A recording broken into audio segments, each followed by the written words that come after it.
نبی کریم علیہ السلام کی جو عظمتیں، حضور کی شانیں اور کریم محبوب صلی اللہ تعالیٰ علیہ وسلم کے جو اوصاف مبارکہ بیان فرمائے ہیں، تو ان میں ایک بات یہ ارشاد فرمائی کہ وَيُعَلِّمُكُمُ الْكِتَابَ وَالْحِکْمَةَ، فرمایا پیارے محبوب علیہ السلام تمہیں کتاب بھی سکھائیں گے اور حکمت بھی سکھائیں گے۔ نبی کریم صلی اللہ تعالیٰ علیہ وسلم نے قرآن مجید کے ساتھ، تعلیم کتاب کے ساتھ اپنی امت کو جو ایک خاص چیز سکھائی وہ تدبر ہے، حکمت ہے، دانائی ہے، معاملہ فہمی ہے۔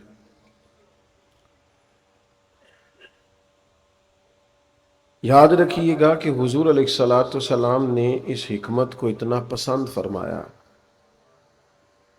اس کی اتنی تعریف کی کہ کریم فرمانے لگے حکمت مومن کی گم شدہ میراث ہے، یہ تمہیں جہاں سے ملے اسے حاصل کرو۔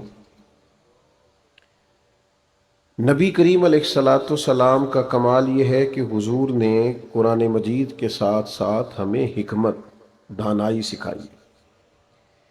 میں اور آپ آج جن مسائل کا شکار ہیں ان میں ایک مسئلہ یہ ہے کہ بہت سارے لوگوں کے پاس الا ماشاءاللہ علم ہوتا ہے، حکمت نہیں ہوتی۔ بہت سارے لوگوں کے پاس اسپیکنگ پاور ہوتی ہے، گفتگو کرنے کا سلیقہ اور ملکہ ہوتا ہے، لیکن حکمت نہیں ہوتی۔ بہت سارے لوگ ایسے ہیں جن کے پاس اقتدار ہوتا ہے، اللہ تعالیٰ نے انہیں منصب عطا کیا ہوتا ہے، لیکن حکمت نہیں ہوتی، دانائی نہیں ہوتی۔ بہت سارے لوگ ایسے ہیں جن کے پاس بہت سارا سرمایہ ہوتا ہے، اللہ نے اپنے فضل سے انہیں ڈھیر سارا مال دیے رکھا ہوتا ہے اور جائز بھی ہوتا ہے، لیکن دانا نہیں ہوتے، حکمت نہیں ہوتی۔ میں نے عرض کیا کہ قرآن مجید کے ساتھ ساتھ قرآن مجید فرماتا ہے کہ نبی پاک علیہ السلام نے حکمت کا سبق دیا ہے۔ جلد بازی، جذباتیت اور بے صبری اور کم حوصلہ اور شدت طبیعت کی، یہ گھروں کے اندر بھی نقصان کرتی ہے، محکموں میں بھی نقصان کرتی ہے، دفاتر میں بھی نقصان کرتی ہے، دینی کاموں میں بھی نقصان کرتی ہے۔ ہمارے سارے ماحول کو جو چیز پورے طور پر متاثر کرتی ہے وہ یہ ہے کہ ہم حکمت سے خالی ہوتے ہیں۔ بیٹا موبائل نے تو ادھر ہی رہنا یار، ہم نے چلے جانا ہے، تھوڑی دیر بات سنیں، ہمارا خیال تھا ہم آپ سے بات کریں گے، آپ ہم سے کریں گے، آپ نے بیچ میں موبائل کھڑا کر لیا۔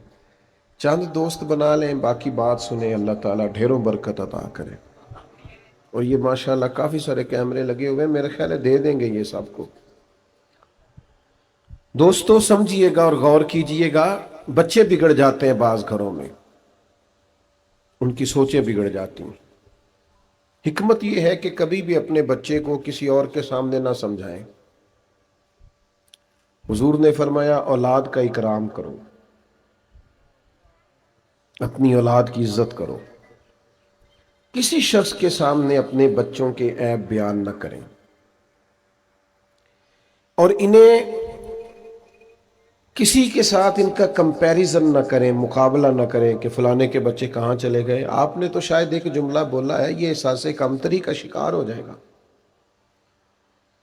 اس کی نہایت سمجھداری کے ساتھ غیر محسوس طریقے سے تربیت کریں۔ ایک بچے کو دم کرانے کے لیے ایک دفعہ ایک بزرگ لے آئے تو وہ مجھ سے کہنے لگے اس کے باقی بہن بھائی بڑے اچھے ہیں، یہ ضدی بھی زیادہ ہے، نافرمان بھی زیادہ ہے، سخت مزاج بھی زیادہ ہے، فلاں فلاں فلاں فلاں معاملات میں۔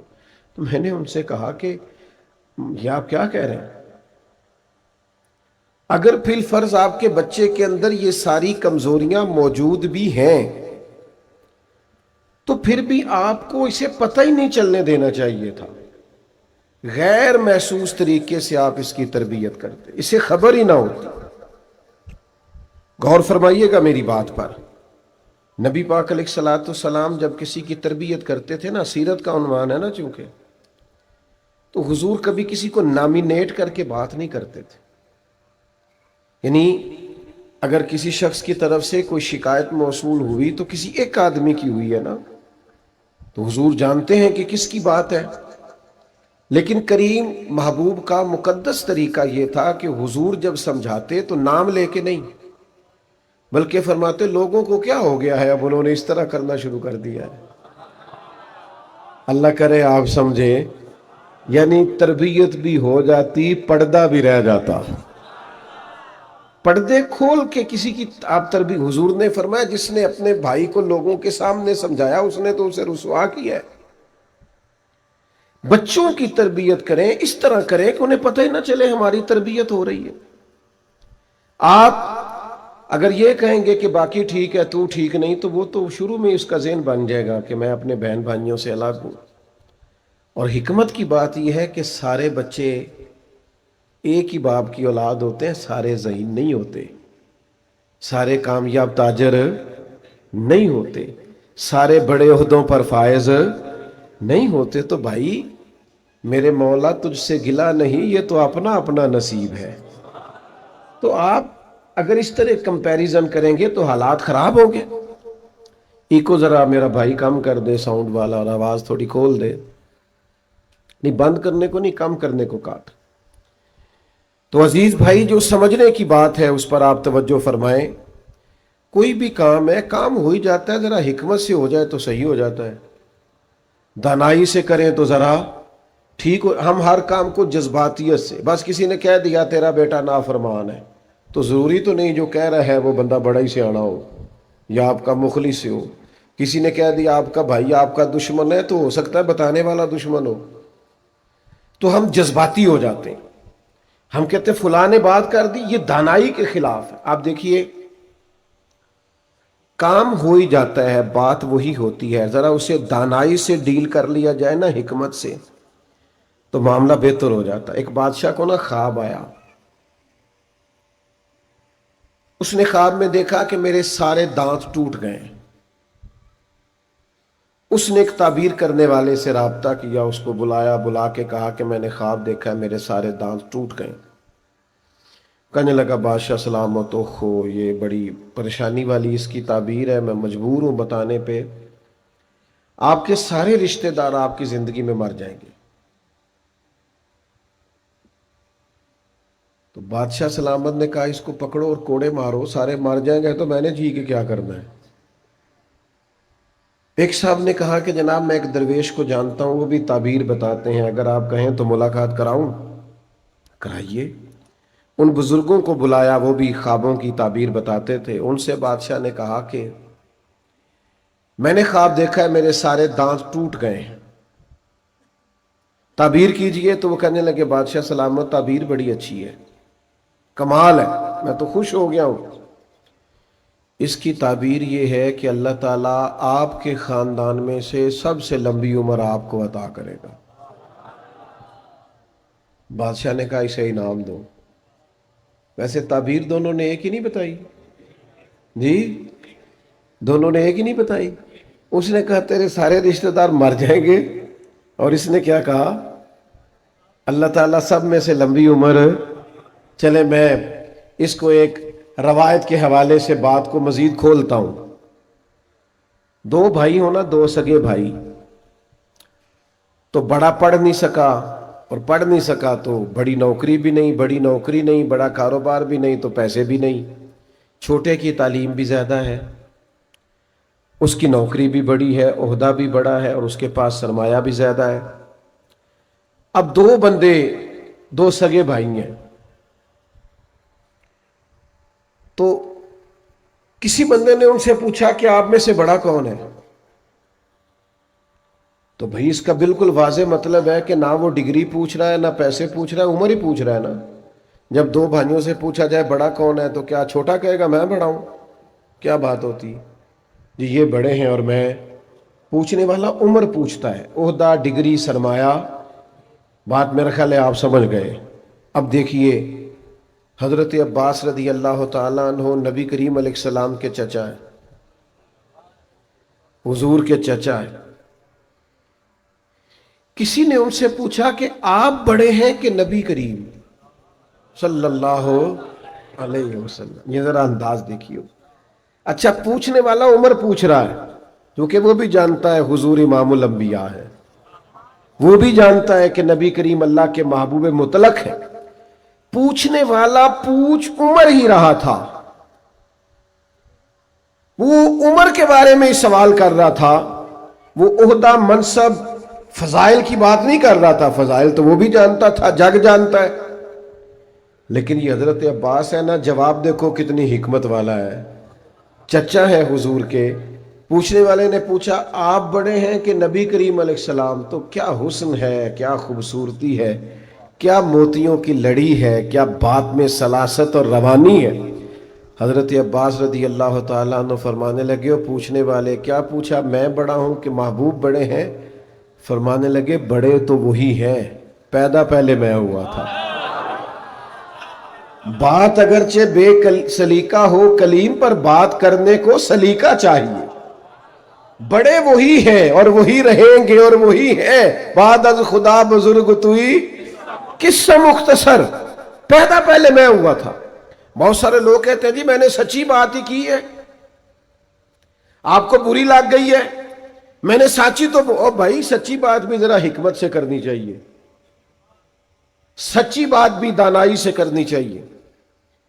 آپ سچ بھی بولیں تو ذرا سمجھداری سے بولیں. کچھ لوگ نا لوگوں کو نماز کی دعوت دیتے ہیں، کتنا بڑا سچ ہے نماز، پڑھ لیا کرو نماز، دینے پیسے کتنے کھٹنے نہیں. تو یہ آپ نے دعوت دی ہے، یہ تو آپ نے طنز کیا ہے. وہ کہتا ہے جناب آپ نے اپنی قبر میں جانا اور میں نے. لیکن اگر ہمیں ذاتی کام پڑ جائے پھر ہم اس طرح دعوت نہیں دیتے. دین کی دعوت دی تو تنقید کر کے، وہ تو نماز ہی نہیں پڑھتا، کدھر لے جانے اتنے پیسے. لیکن اگر ہمیں ذاتی کام ہو، کسی سے 50,000 ادھار لینا ہو، پھر اس طرح نہیں کہتے. پھر اس کو فون کر کے کہتے ہیں بھائی ملنا تھا، وہ کہتا میں تو دور ہی بڑی ہوں. کہتے کب آؤ گے؟ کہتا نہیں مجھے ضروری کام ہے. تو کہتا میں تو دیر سے آؤں. تو جب بھی آئے گا بتانا. تو وہ کہتا تو فون پہ بتا. کہتا فون والی گل ہی نہیں. وہ کہتا تو بات کر یار، حکم کر. کہتا نہیں فون والی بات نہیں، مجھے میل ہے. پھر اس کو ملتا ہے، پھر مل کے منت کرتا ہے. پہلے تو کہتا ہے دنیا میں تیرے علاوہ سخی کوئی نہیں معاذ اللہ، میں نے سب سے پوچھ لیا، تو ہی سب سے اچھا ہے، کھول کے تعریفیں. پھر وعدہ کرتا ہے میں وقت پر واپس بھی کر دوں گا. اتنی ساری کہانیاں سنانے کے بعد کہتا ہے مجھے 50,000 کی ضرورت ہے. جب تو نے اپنے حق میں قائل کرنا تھا تجھے سارے طریقے آتے تھے، اور جب رب رسول کے حق میں قائل کرنا تھا تو تجھے کسی حکمت کا پتہ ہی نہیں. وہ جی میں نے سچی بولا ہے، میں نے نماز کا ہی کہا ہے، فلاں ہی کہا ہے. دنیا میں سب سے بڑا سچ یہ ہے کہ اللہ وحدہ لا شریک ہے. سب سے بڑا کائنات کا سچ یہ ہے کہ لا الہ الا اللہ محمد الرسول اللہ صلی اللہ علیہ وسلم. یہ سب سے بڑا سچ ہے. پر اللہ قرآن میں فرماتا ہے یہ سچ بھی حکمت کے ساتھ بول. ادعو الی سبیل ربک بالحکمہ، کسی کو اپنے رب کی طرف دعوت دو تو حکمت کے ساتھ دعوت دو، دانائی کے ساتھ دعوت، تدبر کے ساتھ دعوت دو. میں آج کل لوگوں کی ڈگریوں کا انکار نہیں کرتا، ڈگریاں بڑی ہو گئی، matric, F A, B A, M A, M Phil, P H D, کمال ہو گئی. لیکن میرے بھائی دانائی بھی سیکھو، حکمت بھی سیکھو. کسی رب کے بندے کے پاس بیٹھو وہ تمہیں دانائی بھی سکھائے. اکبر الہبادی نے کہا کورس تو فقط لفظ ہی سکھاتے ہیں، یہ آدمی ہے جو آدمی بناتے ہیں. کورس تو فقط لفظ ہی سکھاتے ہیں، یہ آدمی ہے جو آدمی بناتے. اور اقبال کہنے لگے نہ تیغ و تیر میں نہ لشکر و سپاہ میں ہے، جو بات مرد کلندر کی بارگاہ میں ہے. یہ آدمی ہے جو آدمی بناتے. حکمت سیکھیے، دانائی. پرانے بچے نا، موبائل والے بھائی ناراض تو نہیں ہو جائیں گے کیونکہ میرے پاس بھی موبائل ہے، میں بھی موبائل والا بھائی ہوں. ناراض نہیں ہونا، سب کے پاس ہے. اب تو ایک بچہ مجھے کہہ رہا تھا تسی کہندے رہندے ہو جوان بڑا موبائل چلاندے نے تے میرے تے ابا جی بھی گھر آ کے نہیں چھڑ دے. ان کو بھی سمجھائیں کم چلائیں. کہنے اب تو فرق ہی کوئی نہیں رہ گیا، بچے بوڑھے کا سارے موبائل والے بھائی. پہلے جو بچے تھے نا، بچے ان کی اماں اسے کہتی تھی بیٹا دادا کے پاس بیٹھا کر. ہاں ہاں، نانا انہیں کہانی سناتے تھے، دادا کہانی سناتے تھے، دادی کے پاس بیٹھتے تھے، نانی کے پاس بیٹھتے. میں آپ کو کیسے سمجھاؤں؟ اب وہ بچہ دادی نانی دادا نانا سے حکمت نہیں لیتا، وہ موبائل سے سیکھتا ہے. وہ کہتا ہے میں نے مشہور ہونا ہے، میں نے فوٹو لگانی. وہ زندگی جینے کا سلیقہ. لیکن میں دکھ بیان کر رہا ہوں اپنی ملت کے جوانوں کا، میں دکھ سناتا ہوں آپ کو. یہ ہماری ملت کے بچے موبائل دیکھتے ہیں، یہ بے سکون ہو گئے، یہ بے چین ہو گئے. انہیں دادا کے وقت کی ضرورت پڑ گئی ہے. ان کے ذہن بکھرے ہوئے ہیں، ان کو وسوسے آتے ہیں. ان کو پاس بٹھائے، والد ان کو ٹائم دے، والدہ ان کو وقت دے، گھر کے بڑے بوڑھے بزرگ ان پر چھاؤں کریں. اور اگر ان کے اندر غلطیاں پیدا ہوں تو ان پر تنقید نہ کرو، ان کو محبت سے سمجھاؤ. گناہ کا ماحول ہی بڑا عام ہو گیا ہے، اللہ ماشاء اللہ. ان کے ہاتھ پکڑو، یہ حضور کی امت کے نوجوان ہیں، یہ برے نہیں ہیں، یہ غلط نہیں ہے. ان کی آنکھوں میں آج بھی نبی پاک کے نام پہ چمک آ جاتی ہے. یہ آج بھی قرآن مجید سے محبت کرتے ہیں. ان کے ساتھ آپ اپنے رویے کو تلخ نہ کریں، ان سے پیار کرو، انہیں قریب کرو. بڑے بوڑھے بزرگ علماء فقراء فقہا حفاظ قراء ان کو وقت دیں، ان کے پاس بیٹھیں. حکمت بڑی ضروری ہے، دانائی بڑی ضروری ہے. آپ کبھی اس بات کو سمجھے نا. میں شعبان کا آخری جمعہ پڑھانے کے لیے ممبر کی طرف جا رہا تھا، اگلا جمعہ رمضان میں آنا تھا. تو ایک نوجوان دوڑ کے مجھ سے ملاقات کی اور میری جیب میں وہ رکا ڈال گیا، ویسٹ کوٹ کی جیب میں. تو میں نے وہ رکا کھول کے پڑھا. کہنے لگا جمعہ پڑھانے سے پہلے، شروع کرنے سے پہلے رکا دیکھ لیجئے گا. تو میں نے وہ کھول کے پڑھا تو اس نے لکھا تھا کہ اب کچے کچے نمازیوں نے بھی مسجد میں آنا ہے، رمضان آ گیا. تو یہ ذرا پکے نمازیوں سے گزارش کیجئے گا ہمیں گھورے نہ،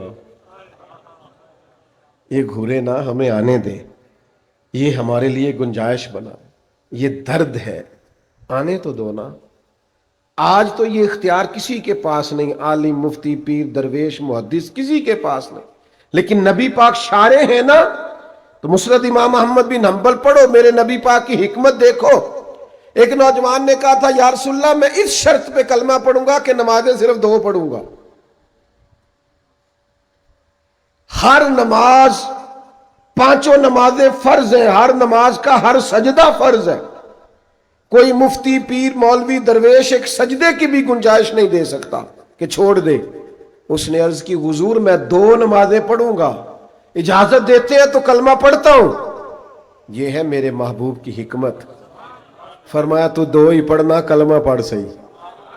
آجا شارحین حدیث نے لکھا ہے وہ جو 2 نمازوں کی شرط پہ مسلمان ہوا تھا وہ بعد میں تہجد بھی پڑھا کرتا تھا. تو آنے تو 2 نا بھائی، آنے تو 2، داخل تو ہونے دو مسجد میں، پہنچنے تو دو، مہربانی تو کرو، ہاتھ تو تھامو. تنقید کرنا آسان ہے اور تعمیر کرنا مشکل ہے. پیار بانٹو، محبت بانٹو، دانائی سے، حکمت سے. پڑوسی کا بچہ بگڑ جائے تو اس پہ تنقید نہ کیا کرو. رشتہ داروں کی اولاد بگڑ جائے تو تنقید نہ کرو. کسی کی اولاد سے کسی کے گھر میں کوئی غلطی ہو جائے تو خدا را اپنے گھر میں ڈسکس نہ کرو. میرے ابا جی کہا کرتے تھے پڑوسیوں کے گھر کی آگ اس لیے بھی بجھا دینی چاہیے کہ اگر وہ بجھی نہ تو کہیں ہمارے گھر نہ آ جائے. ان بچوں کی تربیت کرو جو گلی محلے کے ہیں. آپ کے بچوں نے قیدی بن کے نہیں جینا، کسی کو تو دوست بنانا ہے، تو پورے ماحول کو درست کرنے کی کوشش کرو. ویسے بھی وہ بچے غیروں کے نہیں، سارے ہمارے اپنے ہی ہیں. سارے محلے کے، گلی کے، گاؤں کے، بستی کے بچے اپنے. حکمت، دانائی، تدبر، معاملہ فہمی. اور بڑوں کو گزارش کروں گا کہ وہ بھی دانا بنے. جوانوں سے بھی کہوں گا جذباتی فیصلے، جذباتی رائے اور 1.5 منٹ کا کلپ سن کے تو جذباتی ہو جانا اور ہر کسی کے پیچھے لگ جانا.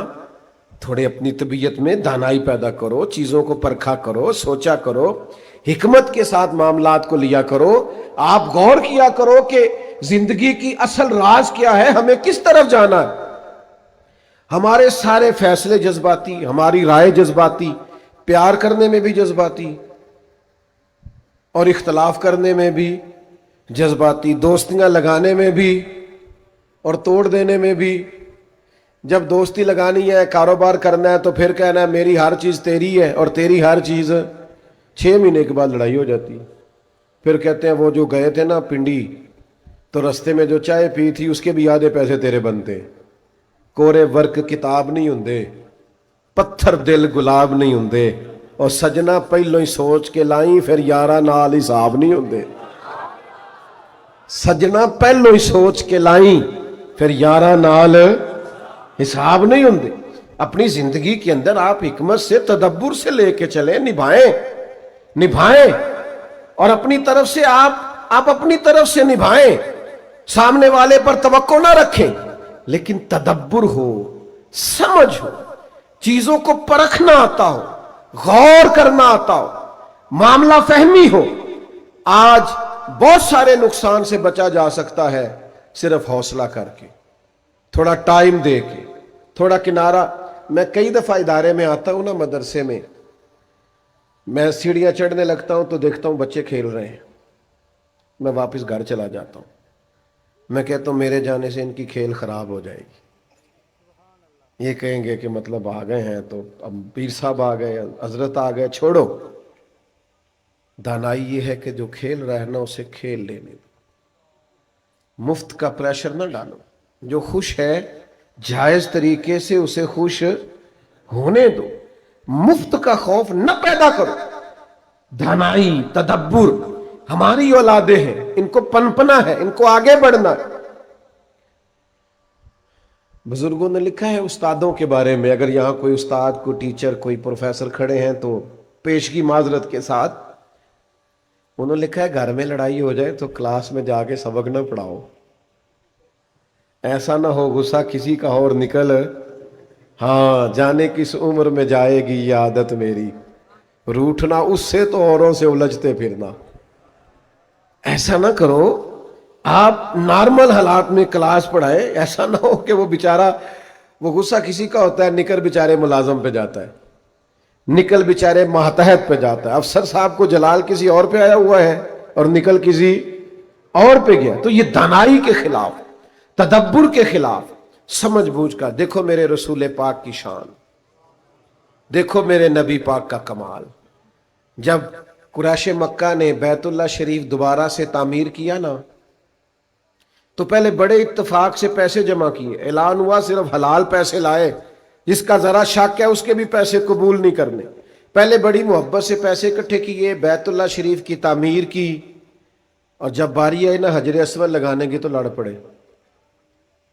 کچھ بندے منٹ نہیں لگاتے لڑنے میں، لڑ پڑے۔ 12 قبیلے تھے، اور کچھ نے تو پیالے میں خون ڈال کے ہاتھ رکھ کے قسم کھا لی کہ اگر کوئی اور حجر اسود لگائے گا تو ہم چھوڑیں گے نہیں، مار دیں گے یا مر جائیں گے، حجر اسود ہم نہیں لگانا ہے۔ سب لڑ رہے ہیں۔ ویسے اگر آپ ناراض نہ ہو تو مسجدوں میں لڑائی تو آج بھی ہوتی ہے جی، گروپ تو آج بھی بنتے ہیں۔ مسجد کی کمیٹی بنائی جاتی ہے کہ مل کے ذرا مسجد کا نظام چلائے، اور کمیٹی کو غلط فہمی ہو جاتی ہے ہمیں حکم بنانے کے لیے، لگانے کے لیے بنایا گیا، وہ خدمت کے لیے لگائے جاتے ہیں۔ میں تو اکثر دوستوں سے کہتا ہوں کہ کمیٹی کا جو سربراہ اسے صدر نہ کہا کرو، اس لیے کہ بندہ صدر ہو پھر اسمبلی نہ توڑے، اسے مزہ ہی نہیں آتا۔ تو آپ نے سیدھا صدر ہی کہہ دیا، تو وہ پھر اپنا آئینی حق استعمال کرتا ہے، وہ کہتا ہے توڑو اسمبلی، مولوی نیا لاؤ، فلانا کام نیا کرو، میری مرضی کے خلاف ہو گیا۔ تو جھگڑے ہوتے ہیں، حالانکہ اتنا سونا نظام چل رہا ہو، مسجد ہے، ادارہ ہے، تو اگر آپ سمجھتے ہیں میرا وجود تکلیف کا باعث بن رہا ہے تو حکمت سے پیچھے ہٹ جائے، لیکن نظام کو خراب نہ کریں، ماحول کو بگڑنے نہ دیں، اثار کریں، قربانی دیں۔ ہاں کوئی شرعی مسئلہ ہو تو بات الگ ہے۔ تو یہ لڑ پڑے قریش، میں ہر قبیلہ کہتا ہے میں لگاؤں گا حجر اسود، میں لگاؤں گا، قربان جائیں، ان کے نصیبے اچھے، مدینے والے محبوب تشریف لے آئے۔ اور ابھی حضور نے اعلان نبوت نہیں کیا، حضور آئے تو سارے بول پڑے یہ تو صادق اور امین آ گئے۔ اسیر دشمن کی چاہ میں بھی